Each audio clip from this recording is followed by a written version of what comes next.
ನಮಸ್ತೆ. ನನ್ನ ಹೆಸರು ರಾಜ್ಕುಮಾರ್, ತಂದೆ ಉಪ್ಪಳಪ್ಪ, ಸಕ್ಸಸ್ ನವೋದಯ ತರಬೇತಿ ಕೇಂದ್ರ ಸಿಂಧನೂರು. ನಮ್ಮ ಸರ್ ಮೊಬೈಲ್ ನಂಬರ್ ಬಂದು 96 11 20 70 52.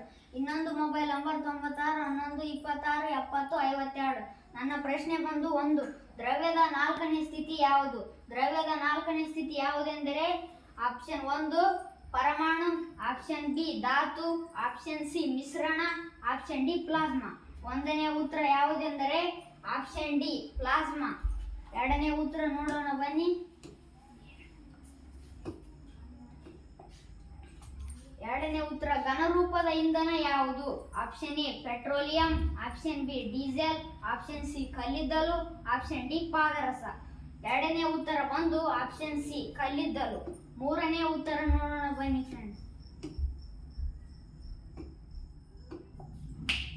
ಕಪ್ಪು ವಜ್ರ ಎಂದು ಕರೆಯುವ ಸಾಂಬಾರ್ ಪದಾರ್ಥ ಯಾವುದು? ಆಪ್ಷನ್ ಎ ಕರಿಯಳ್ಳು, ಆಪ್ಷನ್ ಬಿ ಕಾಳುಮೆಣಸು, ಆಪ್ಷನ್ ಸಿ ಅರಿಶಿಣ, ಆಪ್ಷನ್ ಡಿ ಲವಂಗ.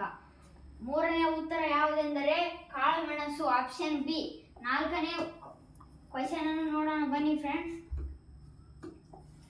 4ನೇ ಕ್ವೆಶ್ಚನ್, ಓಯಸಿಸ್ ಎಂದರೆ ಆಪ್ಷನ್ ಎ ಅಂತರ್ಜಲದ ಬುಗ್ಗೆಗಳು, ಆಪ್ಷನ್ ಬಿ ಜಲಜನದ ಬುಗ್ಗೆಗಳು, ಆಪ್ಷನ್ ಸಿ ಸಮುದ್ರದ ಅಲೆಗಳು, ಆಪ್ಷನ್ ಡಿ ಚಂಡಮಾರುತಗಳು.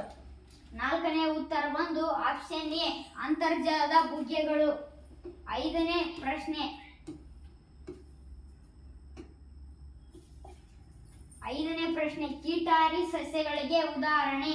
ಆಪ್ಷನ್ ಎ ಕಮಲ ಮತ್ತು ಮಲ್ಲಿಗೆ, ಆಪ್ಷನ್ ಬಿ ಡ್ರಾಸೇರಾ ಮತ್ತು ನೆಪೆಂಥಿಸ್, ಆಪ್ಷನ್ ಸಿ ಉಲ್ಫಿಯಾ ಮತ್ತು ರೆಪ್ಲೇಸಿಯಾ, ಆಪ್ಷನ್ ಡಿ ದಾಸವಾಳ ಮತ್ತು ಸೇವಂತಿಗೆ. 5ನೇ ಉತ್ತರ ಬಂದು ಆಪ್ಷನ್ ಬಿ ಡ್ರಾಸೇರಾ. ಎಲ್ಲರಿಗೂ ಧನ್ಯವಾದಗಳು. ಈ ವಿಡಿಯೋ ನೋಡಿದ ಎಲ್ಲರಿಗೂ ಲೈಕ್ ಮತ್ತು ಶೇರ್ ಮಾಡಿ, ಸಬ್ಸ್ಕ್ರೈಬ್ ಮಾಡಿ.